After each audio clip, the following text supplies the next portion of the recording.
C'est l'oiseau qui a chanté sur la branche du figuier.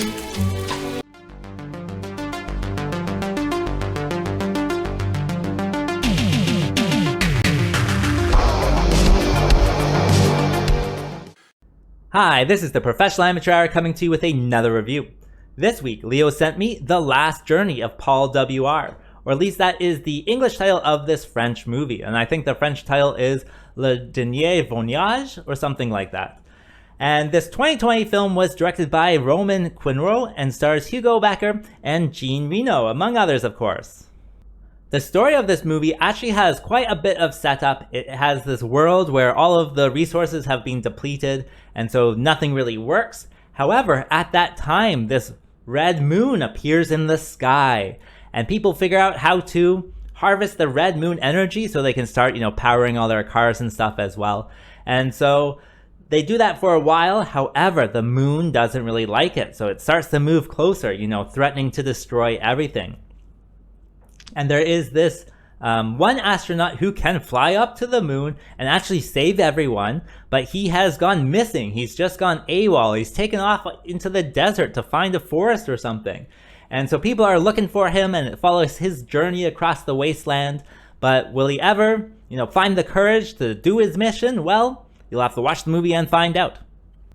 All right, so let's discuss this movie. Well, I thought this world was really cool, especially with this red moon hanging above them and giving them their red moon energy and then that type of stuff. I thought all of that was really interesting. And the moon itself, nobody's been to the moon. It has this impenetrable magnetic force around it. So no one's actually been there to harvest the rocks. They just kind of harvest the light that it gives off. And I thought that was interesting. They also have floating cars or flying cars or hover cars. I don't really know what you would call them, but they're pretty good. I thought their design was really good, and how they work with red moon energy and stuff like that. They also kind of have robot hunters as well, and they also have little robot trackers as well. And so all the CGI with all of that stuff, I think with the robots it was probably guys in costumes, but they have little flying robots around them and stuff. So that all of the CGI was really good as well. So just a very interesting world, I thought, that was really well planned out. It seemed like it was very wide spanning and to include lots of different aspects about kind of the story. And so yeah, that was very interesting. Other than that, with the story, I thought the story was good. It's definitely a European way of telling it with the backstory and the flashbacks and all that type of stuff. But it does have that comedic beats every so often, and you're really invested in seeing this character come to the end. I thought it was very kind of a fairy tale or quest type of story where he's on this spirit quest to find himself, and I don't know. I just thought that was interesting. Also, I thought all of the acting was good. I know they're speaking in a different language, but you can still tell that they're really acting hard, and that's great to see. All of the actors, I would say, did a really good job for sure.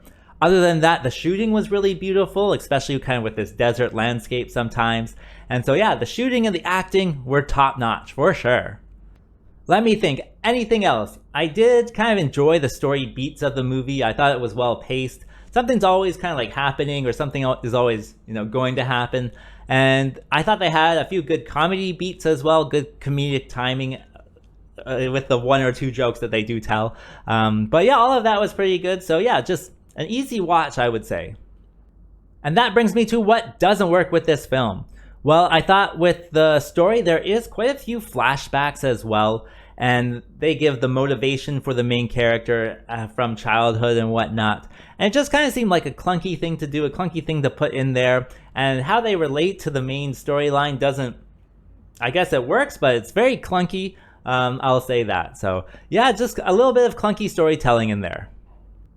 Other than that, with the music, it didn't work 100% of the time with me. I know it's a French movie, so it's following, the French sensibilities with music. So it probably works better for some people than other people. For me, it worked most of the time, but not all of the time, of course. And so that kind of distracted me a little bit.